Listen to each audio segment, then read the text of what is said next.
As the clock strikes 10:30, I'd like to take this opportunity to welcome everyone to our 11th webinar.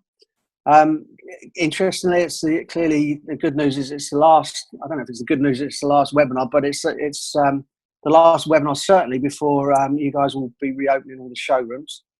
So big focus this morning on a reminder of kind of what we're seeing around the global, European, and projected UK position, as well as the return to trading aspects of that from John Pollock.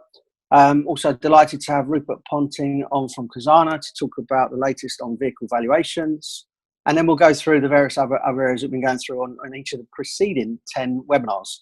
One new topic today as well will be from Andrew Thurston, who's our UK Customs Duty Director in the firm. That's going to talk about the government's new UK global tariff structure. So that should be quite interesting. So one person that can't make the call today is Greg Taylor, who will provide a crisis funding update, but we'll do that via the executive summary document that we issue tomorrow. Greg gives his apologies. It's his wife's birthday and he's gone on a day trip to Barnard Castle. Had to put that one in. Without further ado, I shall pass it over to John Pollock. Steve, and good morning, everybody. So we'll start off by, I guess, just covering and updating ourselves with the news that we got at the end of the bank holiday weekend. The good news, effectively, that obviously Boris Johnson confirmed the reopening of our dealership businesses from the 1st of June, which is great, along with obviously open air markets as well. So he made it clear that car showrooms will be able to reopen, obviously in line with the COVID-19 secure guidelines, and obviously therefore that means including obviously all the necessary prerequisite risk assessments being completed and shared. He also said that authorities would have the powers they need to enforce compliance where that is required. That's a direct quote. Fundamentally, he wants people to be confident that they can shop safely, provided that they follow, obviously, the safety distancing rules for all premises. And of course, car dealerships generally, compared to a lot of the retail businesses that will open from the 15th, have some advantage in this area because of the kind of natural space, obviously, both inside and outside of the premises and facilities. But nonetheless, I think a strong message of compliance required from the businesses, or indeed a veiled threat of audit and penalty if the standards are not met.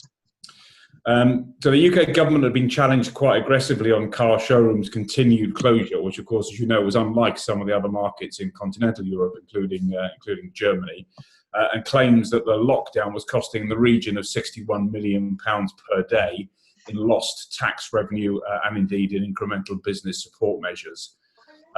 Many of you will probably be aware that the SMMT has led demands for the UK's best part of 5,000 dealers across the country to reopen based on a kind of 10 reasons to unlock auto campaign that they asked you to sign up to. And this was all part, obviously, of the quite dynamic lobbying profile from all quarters to ensure that the 1st of June at the latest was agreed as the reopening date.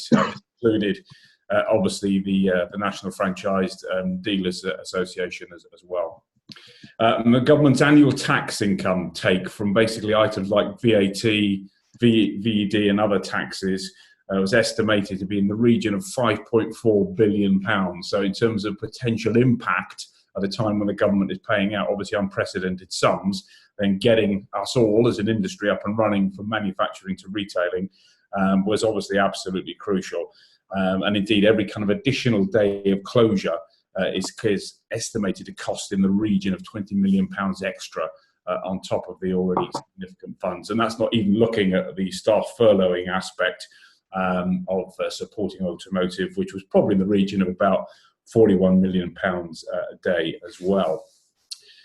Okay, moving on from that point, and hopefully now many of you are indeed ready to reopen, and indeed I know some dealers are already trading either on a click and collect basis or indeed their after sales facilities are already open.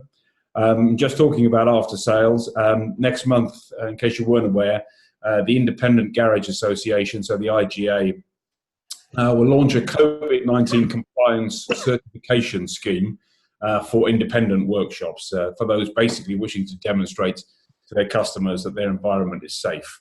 And this comes, I mentioned this I think last week, this comes at a time as the IGA continue to lobby obviously government to abandon the 6-month MOT extension granted to cars due to tests basically since the end of March, obviously as MOT stations and car repairers have been allowed to remain open during this period. So the compliance certification scheme is based on the government's safe working guidelines that have been issued, and many of you will have seen, and effectively they will underpin the IGA's case to effectively look to overturn the MOT extension by providing effective evidence and certification evidence that independent garages are safe places, obviously, for consumers to visit.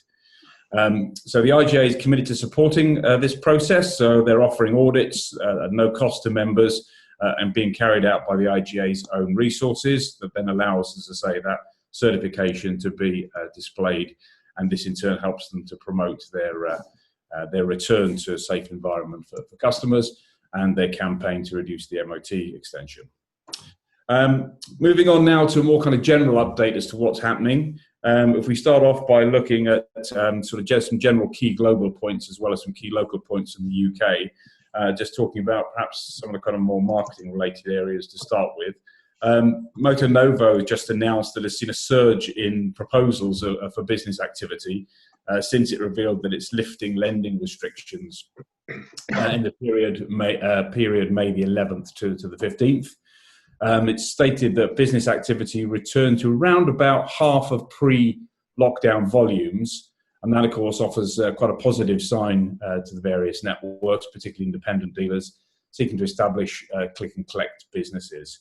So their overall business activity during this period, so 11th, 15th of May, revealed an increase of around about 70 to 80% in proposals and better part of an 80% increase in payouts week on week, in comparison to the performance achieved in a lockdown period pre-March, where proposals were around about the 60% mark and payouts around about the 55% mark. So a sea change increase during May in terms of independent finance cases propped and paid out. So some positive indications there of market movement. Just a few other kind of initiatives to talk about as we go around the various different main markets. This is sticking to the UK for the moment. So a new complete antibacterial refresh service has been launched by PSA Group across all of its retailer networks, obviously designed at helping give drivers confidence around minimising the risk of the spread of the virus. So Peugeot, Citroën, DS and Vauxhall retailers are offering drivers a complete antibacterial clean and refresh to ensure their vehicles are safe as possible. And that includes a comprehensive clean of the air conditioning system to remove bugs, odours, etc. Complete replacement of obviously pollen filters to ensure the air circulating in the cabin is clean and dust free.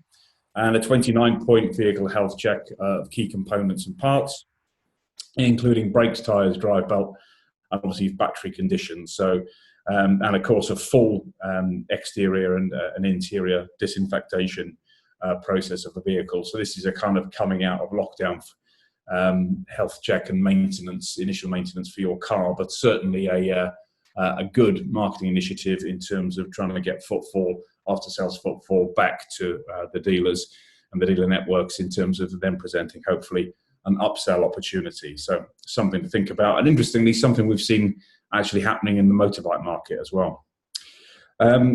So just talking a bit further afield into continental Europe and looking at some of the other initiatives that are going on in terms of trying to drive footfall, because of course demand as we now open and reopen is going to be absolutely critical.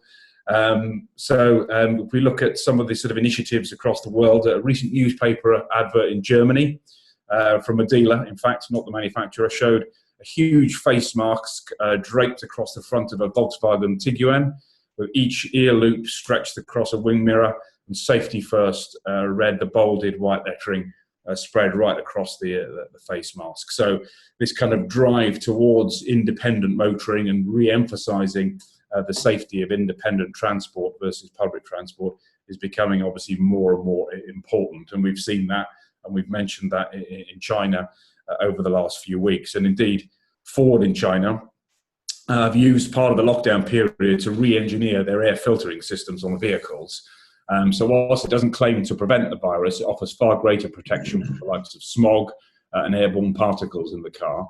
And indeed, once Ford dealerships came out of lockdown in China, they sold in the region of 50,000 upgrades of this system within the first 24 hours and continue to sell at the pace of around about 20,000 upgrades per day. So again, it's this refocus we're seeing coming through in terms of making private transport as protected and as safe as possible, and as I say, indicative of part of the move away from obviously public transport.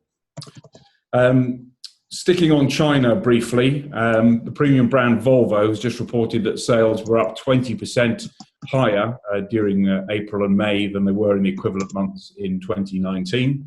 And that supports the overall China sales increase year on year of 4.4% across the month of April.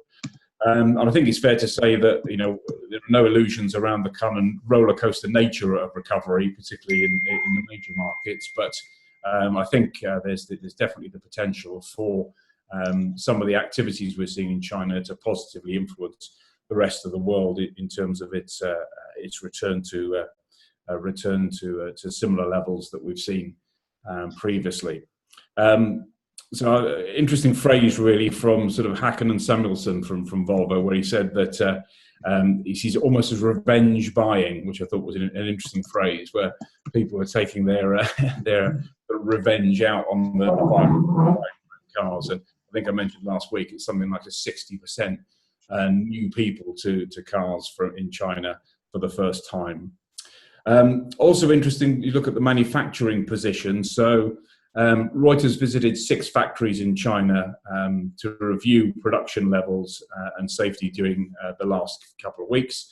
And the social distancing has moved down to about 1 metre from what was previously 1.5 metres. And that's allowing a ramp up in production that will see most plants getting back to full capacity in the region of about 2.1 million units per month. So a significant increase in capacity coming through a relaxation of some of the social distancing measures. Sort of drawing towards a close, but looking a little bit more closely to home again. So Auto Trader just announced a sort of recent survey results where they found that more than half of UK driving licence holders without a car are now considering buying one in order to avoid using public transport.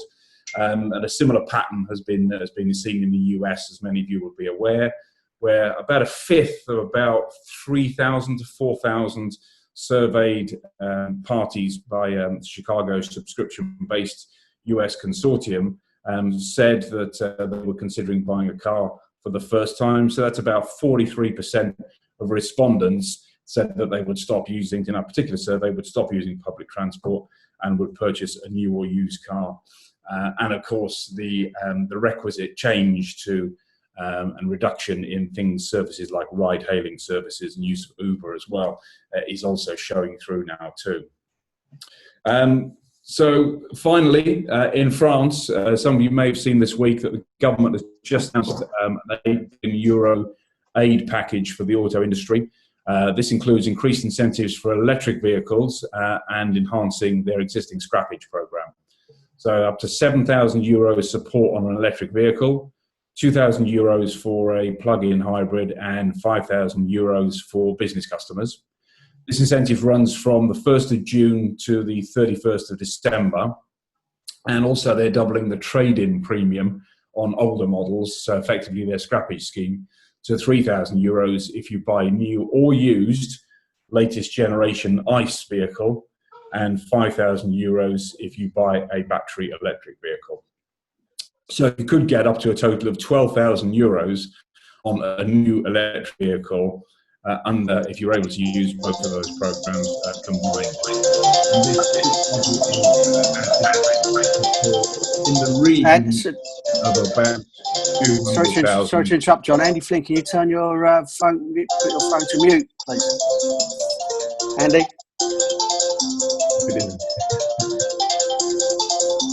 Andy Flynn, if you can hear us, can you put your button to mute? Andy. So I'm just trying to carry on. That's okay. I think we're just about there anyway. So that budget should support in the region about 200,000 extra units in France, and this, of course, is on top of the state loan that Renault are trying to negotiate at the moment from the French government, which is up to about 5 billion euros, although that's not confirmed as yet. But I think the main point here is clearly scrappage schemes, electric vehicle, reduced emission support profiles to those schemes is being looked at now very closely across all of the continental European markets, and clearly is a key agenda item to support return to business and return to trading for new cars, particularly here in the UK. Okay, thank you, Steve. Back to you.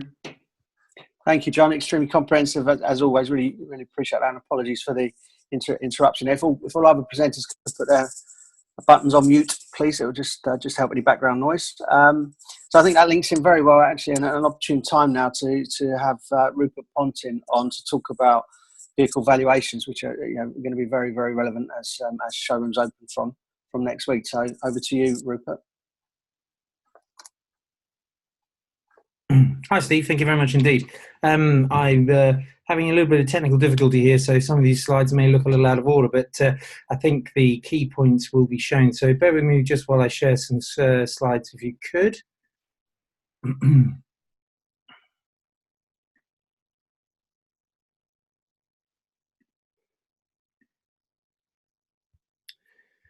Okay, so what we've got today will be about 10 minutes or so, where I'm just going to talk you through what we've seen in the last week and over the COVID period. We look at data from a retail perspective. We look at it on the basis in real time. So what we can see even during the course of the day are any sort of form of retail pricing movements. One of the reasons I'm slightly at odds today is because the data that we've looked at has in the last week has changed quite a bit, and I'll talk you through that if I may. So just to set a scene here, this is the comparison in terms of market data on a month-by-month basis. So we're looking here at 3 different years, 18, 19 and 20 for the month of April, so because we haven't completed the month of May, but I thought this was useful as a scene setter. So split into age and mileage profile running through from quick turn down to ex-fleet. The most important thing here is to acknowledge that there isn't a great deal of movement in difference between previous years. So you can see there that there's only a 1% movement in terms of overall retail pricing as a percentage of original cost new across that 3-year period. Interesting to note that it's PCP between 19 and 20 that has stayed stable. That's ex-PCP product at 36,000 miles and 36 months. As a backdrop, we haven't seen a huge drop-off in pricing in any way as some people might have expected or surmised. So what we're going to do now is just to look through a few charts here, 4 of them where we're looking at movements by fuel type. And this was a really interesting chart for me when the data came through. And I was actually off over the weekend, so I didn't get a chance to look at it till very early this morning.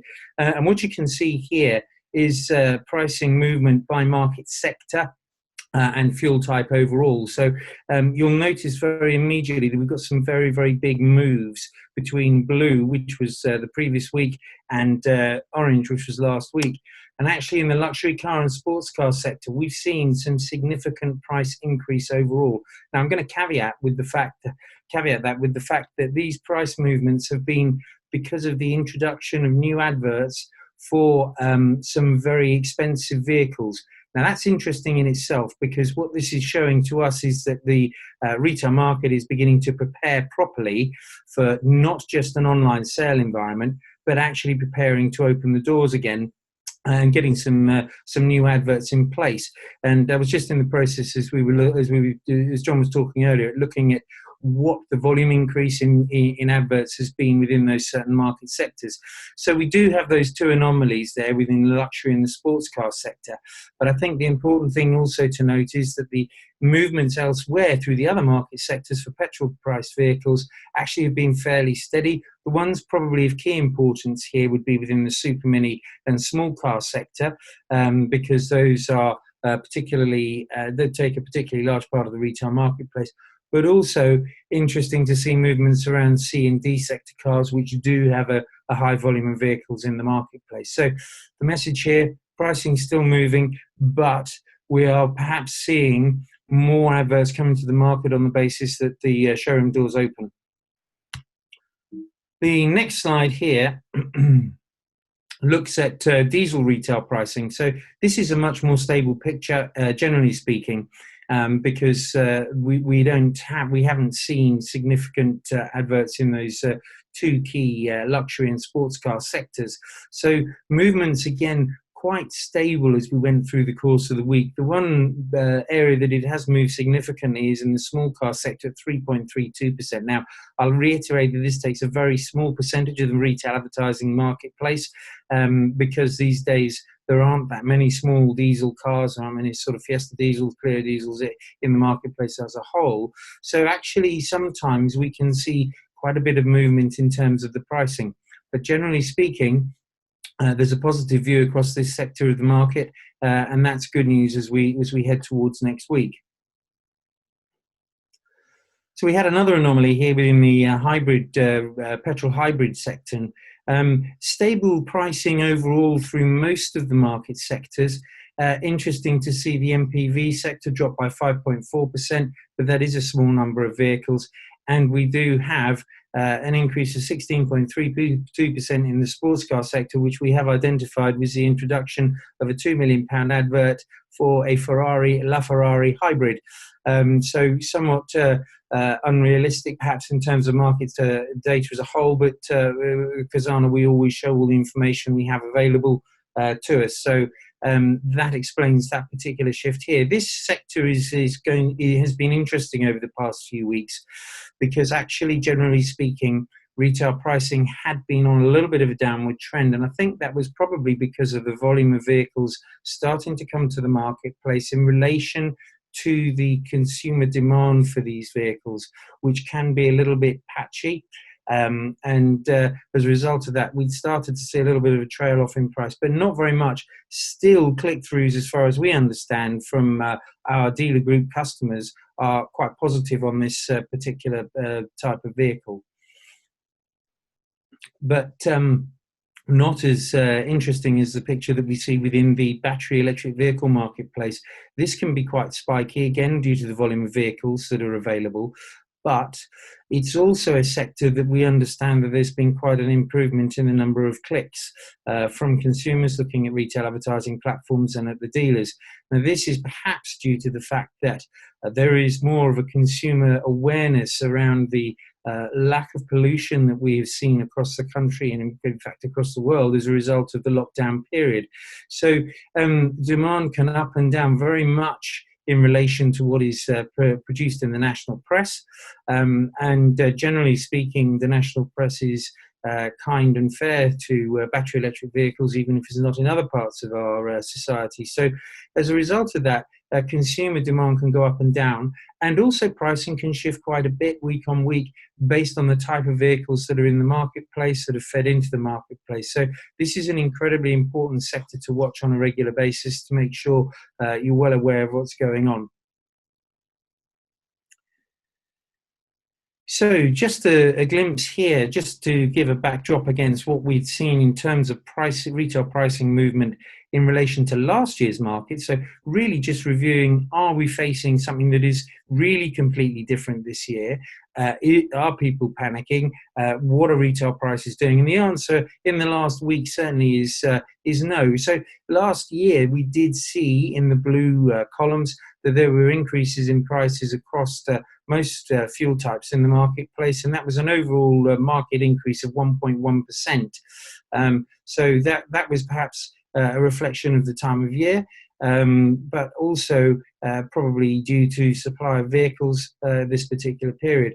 For 2020, I've taken out the anomalies here so that we've got a more balanced look at a direct year-on-year comparison. So we've removed those rather expensive vehicles that were appearing in the specific sports and and other sectors across the fuel types. And we can see here that overall petrol pricing dipped very, very slightly at 0.15%, diesel very slightly at 0.18%, petrol hybrid 0.48%, and battery electric vehicles at minus 0.13%. And that's a 0.25% overall market movement down for this week. And that's actually the first time we've seen a little decline in prices for the past few weeks. But this isn't a negative thing. And I think this is just people just getting themselves competitive before the doors open. And we expect to see that increase in traffic coming through and car sales start to pick up significantly. The one thing I will highlight here is that we must remember that it is very likely that in the first few weeks of proper resumption of trading, that we will see a period where we are short of stock. And that is because, as we've discussed, and I'm sure has been talked about in previous weeks, the supply chain in terms of the provision of stock through the auctions will take some weeks to ramp up. So I don't see this mild decline this week in pricing this week as being anything particularly negative. I think it is just a preparation for the full opening of the showrooms. Just a review here of what has been happening year to date in terms of whole market retail pricing movements. And you can see that there is a bit of a spiky movement as we've been through the course of the year. But this compares 2019 against 2020. So some interesting data there that shows that despite the fact that we have this unique lockdown period, the pricing behavior hasn't been as some people might have suspected at the beginning of lockdown, and that was a bit of a panic and drop price, try and generate some form of online activity. So it's been very stable, very consistent, which I think is exceedingly responsible of the dealers. And I think that's an acknowledgement of the fact that they can't replace stock in the way that they might want to. So at this point, I'm going to draw a close. There were a couple of other slides, but excuse me, as I said, I was still working on the data finally. So I guess really a summary, just to say retail pricing is consistently moving. I think that the market really is beginning to kick off. We're aware in the past few weeks, certainly with the customers that we deal with, that use our data, that there's been a higher request of insight surrounding what is going to happen within the marketplace, what was happening at the time. So I think we've got quite a positive outlook over the coming weeks. I think some of the press that is being given, and certainly Robert Forrester's interview on BBC BBC One yesterday was a very fair assumption of the market. And I look forward to seeing what's going to be happening in terms of pricing over the coming weeks. So I'll hand back to you, Steve. Thank you very much indeed for the opportunity to talk today, and I hope that's been useful. That's been extremely useful, Rupert. Thank you very much for a very excellent analysis, and good to hear some of the positivity as well. And I hope that comes through. So that's very good. We will share your slides and the other slides if you've got extras as well with the audience when we produce our executive summary document. Sure. And a very quick brief update from Ben Green in terms of e-commerce and particularly the level of activity and stats, if that's okay. Yep, thanks, Steve. So as I spoke about last week, we've been looking at obviously the stats since, first of all, the announcement of the extension of the lockdown, and obviously we've seen the early stats from the opening, and just looking at the digital engagement, everything's looking pretty positive at the moment. As I spoke about last week, we look at everything from the lowest point of the lockdown. So when inquiry and engagement really dropped off a cliff, we've seen a massive rise since then. So looking at the stats for the previous week, we saw calls go up around 292% and form fill-ins 285% since that point in time. So we've seen huge growth across all inquiry types. And obviously what we will be looking at in the next couple of weeks is how close are we getting back to any kind of year-on-year levels of inquiry and engagement, but also how much of this is the pent-up demand that we've talked about, and whether it consistently rises back to year-on-year levels, or whether we're going to see a massive spike and then it drop down a bit. So we'll keep an eye on that. In terms of e-commerce, we saw over 1,000 transactions across the G-Forces network last week, peaking at 161 in a day. So bearing in mind when we started this whole thing, we were looking at around 25 a day, and that's boosted to 161. More and more dealers going live every week with this. And I think, you know, as we've said before, it's important to note that this isn't just a short-term thing. You know, this could be a long-term basis. So although it's great that we can get the showrooms back open and start actually selling cars, but there will be a different buying habit come in, and we need to keep monitoring that. If we see what we saw in Germany, it wasn't a queue of people outside the doors the minute they opened, but actually trying to digitize the whole process seems to be working for consumers really well. So, yep, very brief from me, but positive news moving forwards. That's great. Thank you, Ben. And of course, as we've offered before, if anyone wants to kind of have a direct conversation with Ben, then we can facilitate that for sure. So over to another very important topic that's been consistent through the crisis and will be as doors are open, and that's Nigel Morris now without his double act, without Emma today, who's on holiday, but Nigel to cover the CJRS. Thanks, Steve. Yeah, so flying without a lawyer at the moment, so this will be fun. No, so the coronavirus job retention scheme is still ongoing. There are changes expected. Well, they will be out this week, but as of the 24th of May, the scheme has supported 8.4 million employees from roughly 1 million employers and paid out £15 billion.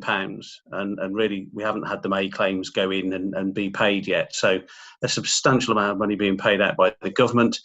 Rishi is gearing up to launch what he calls phase 2, flexible furloughing. And the details of that will be out this week. We know that will cover the period from August to the end of October.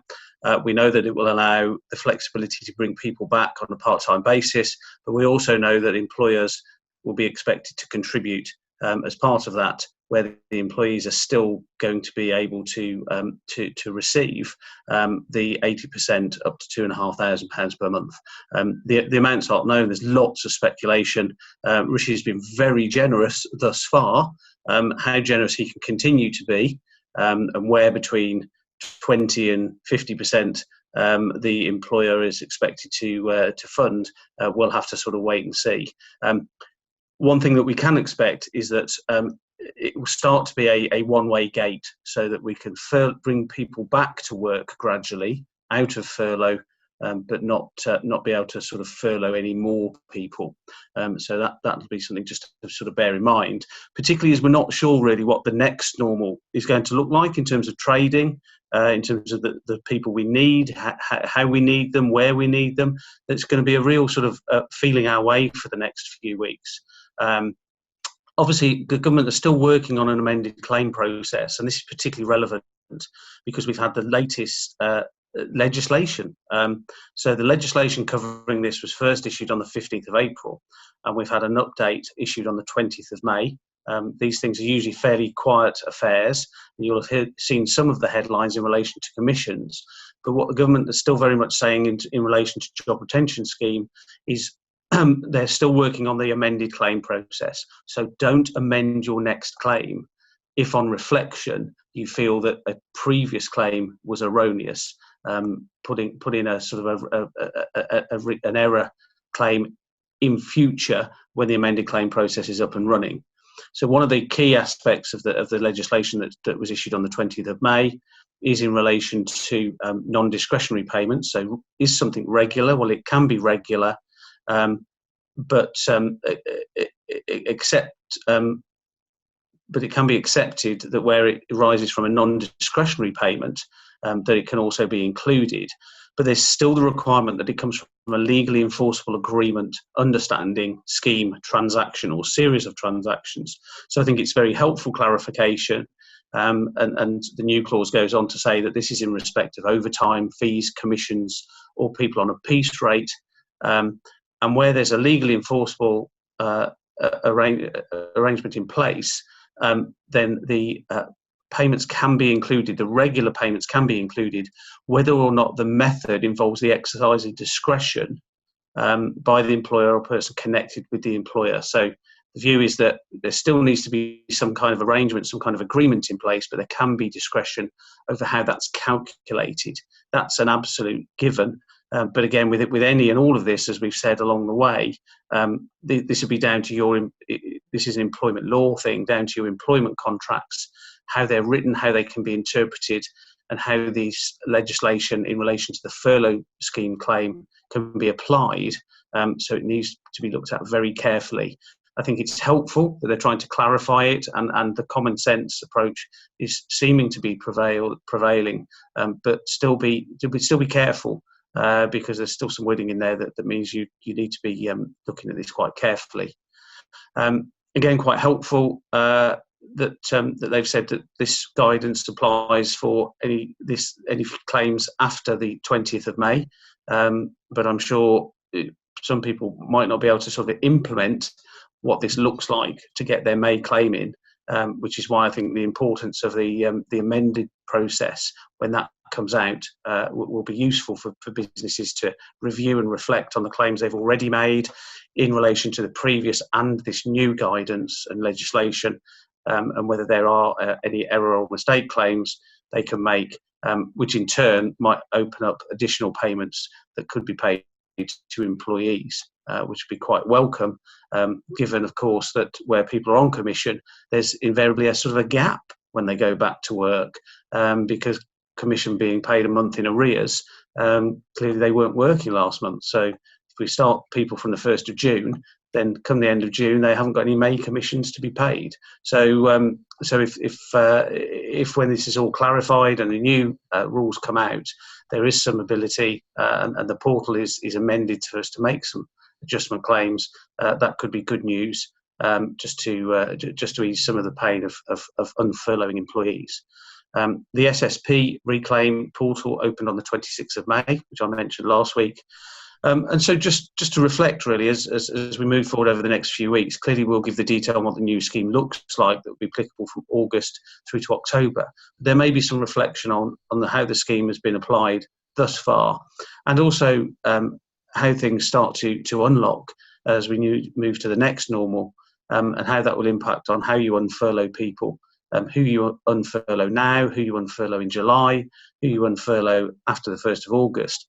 And how much that support that you're required to give will cost you, and perhaps when you then need to be making some decisions about payments, deferrals, hardship support, and possibly redundancies. So just a quick sort of update on there has been a bit of movement on the current scheme, but expect a lot of news to come out in the next week in relation to what phase 2 flexible furloughing will look like.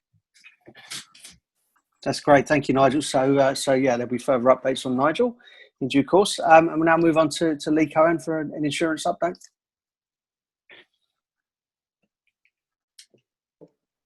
Thanks, Steve. Now that we've had a confirmed date for reopening showrooms, I wanted to touch on the subject of unaccompanied demonstrations. And if you've not done so already, why you should double check the unaccompanied demonstration cover and terms and conditions on your combined motor trade insurance policies to ensure your people fully understand the terms and they can properly comply with them. Cover for unaccompanied demonstrations is not provided automatically. It's normally a costed and quite an expensive policy extension, of which, as you can imagine, insurers apply stringent terms, and probably even more so now, to be fair. You should be, firstly, you need to obviously ensure you've got the cover, and if you have, to make sure your insurance company is fully aware of the huge swing from accompanied to unaccompanied demonstration, as this falls under your duty of care and would have a material effect on the premium and terms.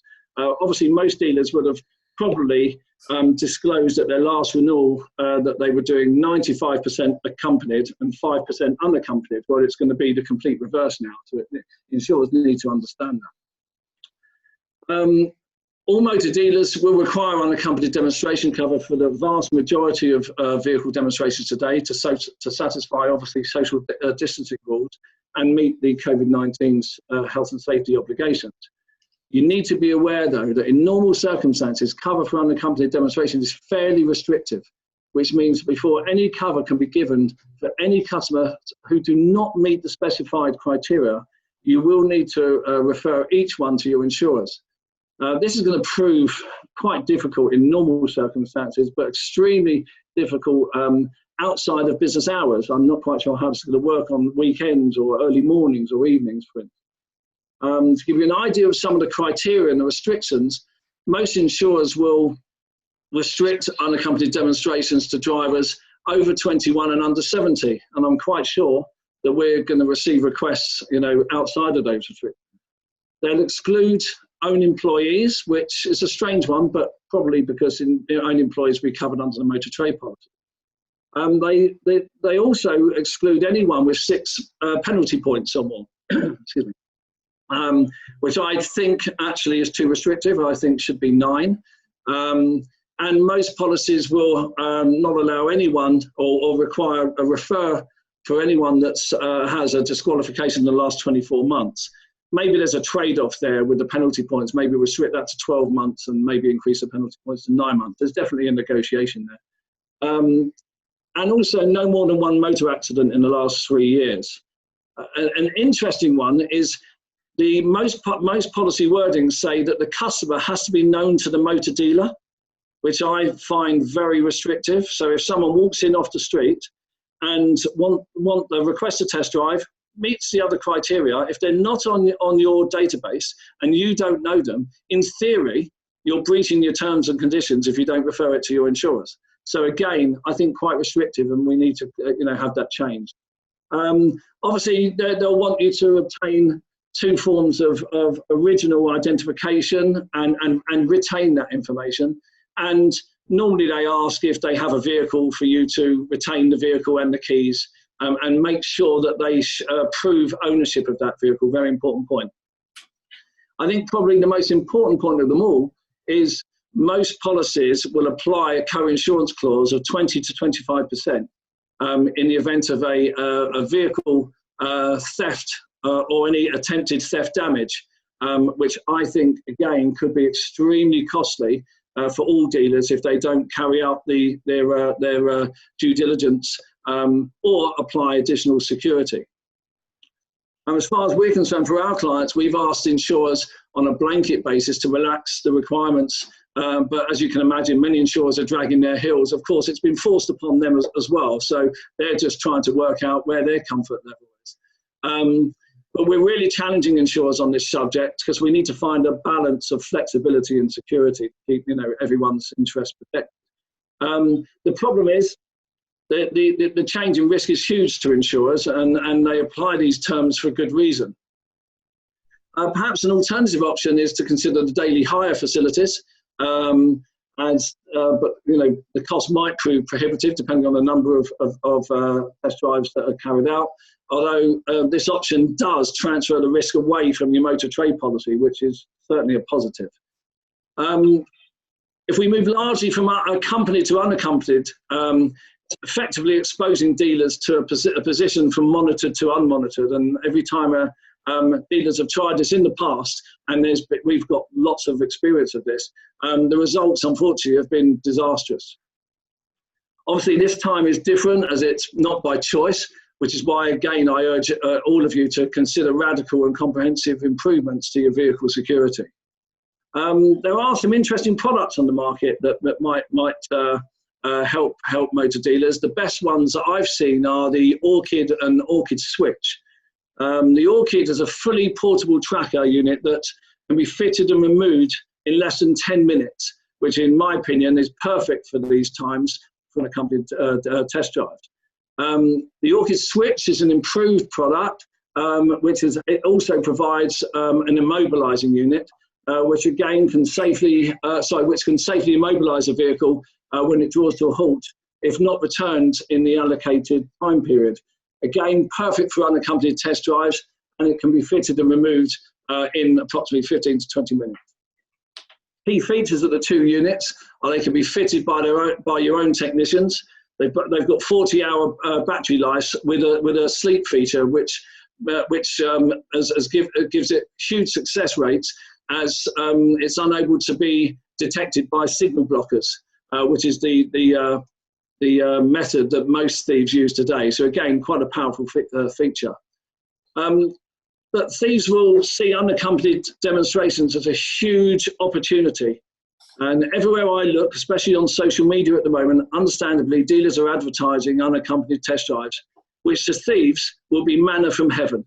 So please make sure you fully comply with your insurer's terms and give serious consideration to installing extra security. The Orchid devices are supplied by Tough Shop. So if you wanted more information, please speak to Steve, John Pollock, John Beveridge, or indeed myself. In summary, greater emphasis on improved security procedures and controls will reduce the exposure to risk and keep insurance claims costs down, which will go a long way to keeping your motor trade insurance premium down. Thank you. Thank you, Leigh. And yeah, just to your point there about the products and solutions, safety, PPE, or whatever it is that we've been hearing about, we'll keep on sharing those as they come in, because obviously, yeah, they're pretty innovative and need to be with so much changing at the current time. Let's move on to property. I think John Beveridge first, and then Bill Bexson.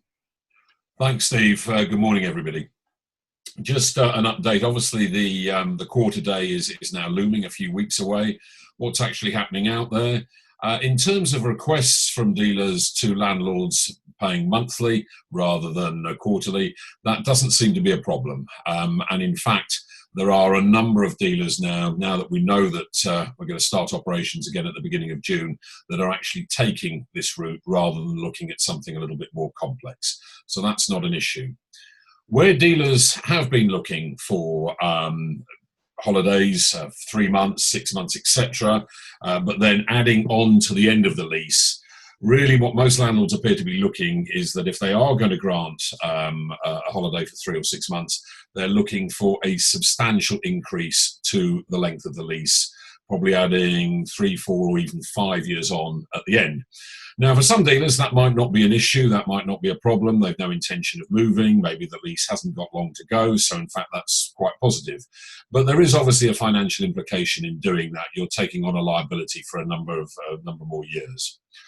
Also, it seems to be very unlikely that if you're looking at an arrangement where you don't pay for the next quarter, it's very likely that a landlord will not look at an extension of getting that money back for more than 12 months. So far, negotiations ongoing, still a lot of conversations going on there. I'm not coming across anybody or any dealers that are saying flatly they're not going to pay their quarter 3 rents. But at the moment, the easy option obviously is just to pay monthly, and certainly a lot of the stronger dealers are just moving down that route of doing that. That's all from me, Steve. Bill, do you want to come in there? Yeah, morning everybody. Well, John, you're always a hard act to follow and add value to, but I'll do my best. You do very well, Bill. I think in the first instance, let's just look a little bit at the wider commercial property market, where there is rising concern that this crisis is having a poisonous impact on landlord and tenant relationships.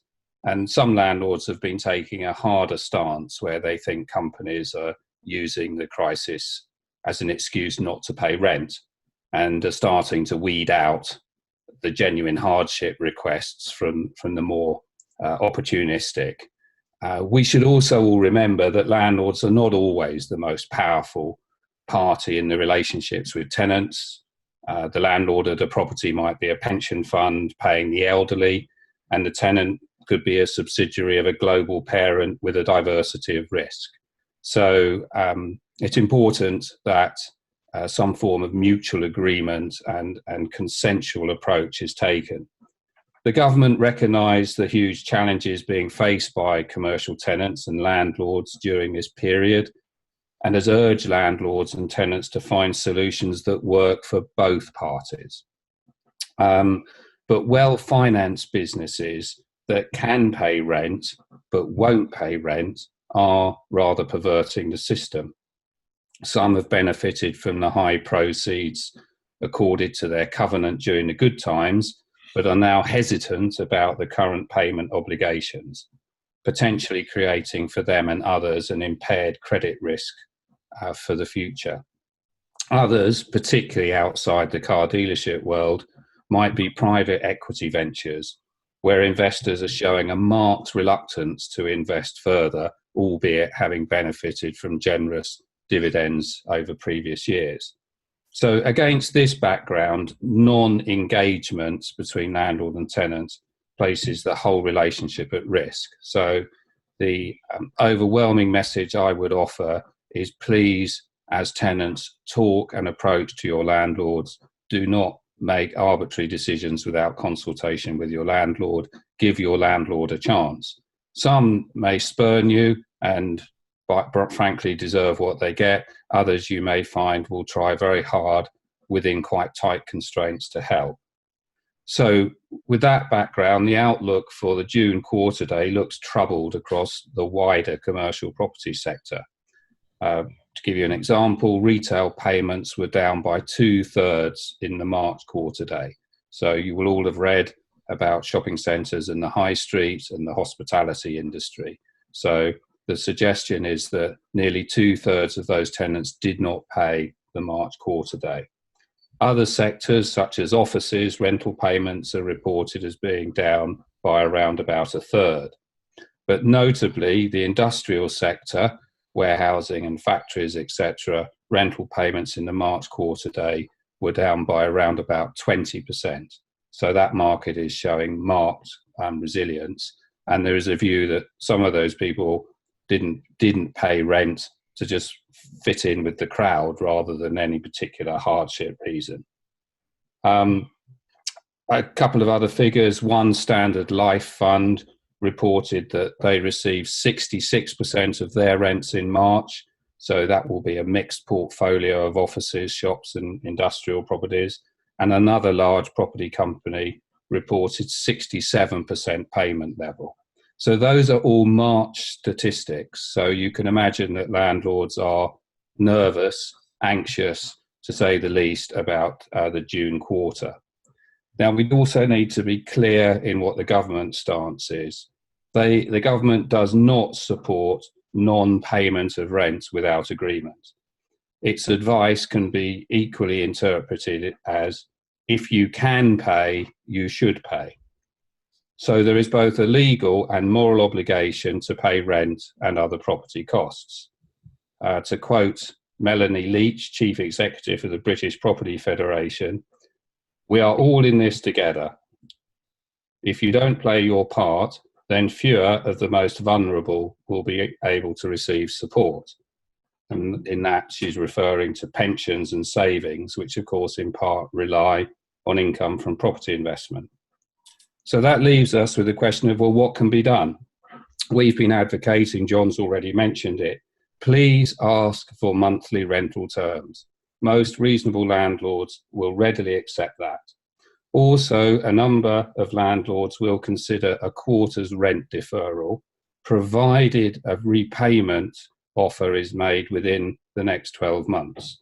There are various different ways that that can be done, but if the landlord can receive his money back within 12 months, he's likely to be favourable.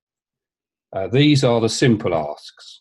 There are alternative structures. Again, John has mentioned some of these, such as lease extensions as a trade-off for rental holiday, bringing forward rent reviews, other types of lease arrangement. But you should expect these to be linked down the line with an enhancement to the landlord, and not so far in the future. The landlords are generally looking to see some sort of benefit return to them in quite quick order. So to help, we have prepared a questionnaire that's designed to help tenants articulate their rent support requests. It's rather boring, so I didn't think I'd present it, but I will circulate it through Steve's forum after this, and hopefully it will be of some help. But the intention is these are questions that you can ask your landlord as to what form of rent support they might provide you and what they would want in return, which will enable you to formulate a proposal to them that helps you and is not too detrimental to them. So hopefully you'll all find that of help. Thank you. That's all. That's brilliant, Bill. That questionnaire will be extremely useful. So thank you for that. And thank you, John, for your input as well. Over to a new topic, as I mentioned at the start, Andrew Thurston, who's going to cover the government's new UK and global tariffs. So over to Andrew. Thank you, Steve. Good morning, everybody. This is just a quick slot. I don't know whether you all know, but on the 19th of May, the government announced the new UK global tariff, which will come into force from the 1st of January, or depending on when Brexit happens. It was designed by the government based upon consultation with various industries and feedback as in March 2020 to try and simplify it and make it beneficial for the UK economy and businesses. So there is a consultation response document available on the .gov website. It's an interesting read, but it gives you more detail on how they came to their decision. So in terms of this particular sector, the feedback that was provided was basically the majority of the responses requested tariffs to be removed as UK production of most automotive components is not sufficient. Further comments noted that retaining the current applied tariffs would hugely impact UK competitiveness, causing costs to increase. Additionally, responses also highlighted the desire to reduce or remove tariffs on bikes as they have both health and environmental benefits. So I think that's cycles. So the two key features that have an impact here are simplification and liberalisation. So what the government have done, or what the Department for International Trade have done, they've removed pre-existing tariffs where it was 2%, so that's gone, and they've applied bandings of 2% increments up to 20% and then 5% after that. So where you've got a tariff that would have been 3.5%, it's been dropped down to 2%. So that applies a lot for car parts. Liberalisation, that's designed for where duty rates have been removed completely. So where they consider the key inputs to production, so inputs to production are goods used by businesses in the production and manufacturing of other goods. They estimate that this will lower costs for UK producers up to £30 billion worth of imports, and also zero or limited UK domestic production. So they've wiped the tariff rates out for them. There's also a green goods. They were, as part of the consultation, that was highlighted. So things like wind turbine, waste containers, gas turbines. I don't know whether that was part of any sort of anything that the sector can get involved in as green goods, but they've obviously reduced tariffs where they consider them to be green. So the actual changes to the tariffs, well, the 10% duty rate on cars imported from outside the UK remains. That's not changing. So there's a significant impact if we don't get a deal with the EU. That was designed to protect the UK manufacturing. Duty rates for car parts are being simplified and reduced to the nearest single figure. So, for instance, car bodies 4.5 down to 4%, brakes, gearboxes from 3% down to 2%, and engines down from 2.7 to 2%. But obviously, that's still an impact if we don't get a deal. So in terms of motorcycles retains 8% duty below 50 meter cubes, and other motorcycles 6%. So other changes, commercial vehicles, the rate has dropped down from 22% down to 10%, and I think this is based on the fact that pretty much 90% of commercial vehicles sold in the UK are imported. So that falls down to the fact that there's not a lot of manufacturing in this country. Other vehicles have been liberalised, so crane lorries, mobile drilling derricks, firefighting vehicles, concrete mixer lorries and concrete pumping vehicles, they've had their duty rates drop down to 0. So in terms of the reasoning behind it, it's tariffs remain in place on most vehicle types to support the automotive sector in light of broader challenging global market conditions. But obviously there will be an effect. That it's all dependent on whether we get a deal with the EU. The last round of talks starts next week, so we'll have a better idea on the impact that the tariff will have But obviously 10% on imports of vehicles is a significant impact on the sector. So that's pretty much it at the moment. Obviously, if anybody's got any questions or queries on it and how it might impact them specifically, then I'm open to any inquiries. But that's it from me, Steve. Thank you. That's great. Thank you, Andrew. And Glenn, anything to add from a VAT perspective at all? We're not listening, not expecting. Yeah. I would just add, speaking to some of our network, that we do have free trade agreements with 1 or 2 countries. So there's going to be certain vehicles which will suddenly really benefit from all this, where there will be no tariff, as I understand it, as opposed to a 10% tariff on vehicles that are coming in from the EU, which currently benefit from the single market and the customs union. So the whole vehicle market could be distorted by this if we leave, particularly if we leave with no deal. Suddenly vehicles manufactured here compared to vehicles manufactured in Germany, for example, will have a completely different cost base, which inevitably is going to have a feed through to retail prices and VAT then as an additional on top of the duty. So lots to look out for. You know, when we come out of COVID, there's going to be some real challenges ahead through Brexit, and particularly if we crash out with no deal. So keep an eye on this. And the other thing to mention about VAT is there's lots of competing voices in terms of lobbying the government. The government's going to be able to do lots of different things with VAT once we've left the EU. And the car sector will just be one of those voices, and a very important voice, but make sure, all of you, that you join in with any lobbying that goes on, because those who shout loudest will be those that get heard the most. Thanks, Steve. That's brilliant. Thank you, Glenn. Thank you again, Andrew. And over to Andy Flynn now to give us a cyber GDPR update, please. Hello there. Hello and good morning, everybody. Yes, well, just to say it has been busy on the cyber front, certainly probably earmarked by the EasyJet 9 million records being hacked and the 18 billion lawsuit that has come from that. Both credit cards and travel itineraries were hacked in that time period. There's new ransomware out there that's trying to evade antivirus and basically looking at embedding itself in virtual machines, which again is different from a server usage. Main message, I suppose, when going back to work is, you know, what is stored on people's computers? Have they been accessing it? Is there malware on there? There's going to be suspicious malware sitting. What is your process? So again, the vigilance on reopening, following your IT and security policies is key to it. And I think at the moment, the latest news is there's around about 500,000 Zoom accounts out there for sale on the dark web. So while people have been using all the different methods, be aware that, again, there's been a breach and information is out there.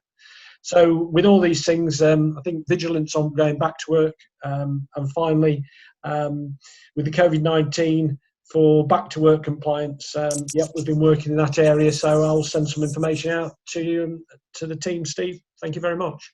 That's brilliant. Thank you, Andy. Thank you again. I think the final thing for me to say is to thank all the presenters. Very comprehensive again.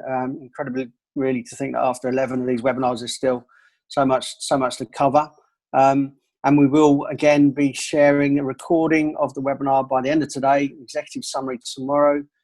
Within that executive summary will be a few things that presenters have promised, such as Bill Bexson's questionnaire, Rupert's slides, and various other things. I think with the opening date now being next Monday, what we'll probably do is to defer our next webinar to the week after, so 2 weeks from now, so that you guys can focus in on rolling your sleeves up and the operational and customer interface that's necessary next week. And then we can hear back in terms of any of the teething issues the following week. So I think that's really all to say at this point, other than to wish you all the best of luck in your opening. I hope it goes well, and to take care. So thank you and goodbye.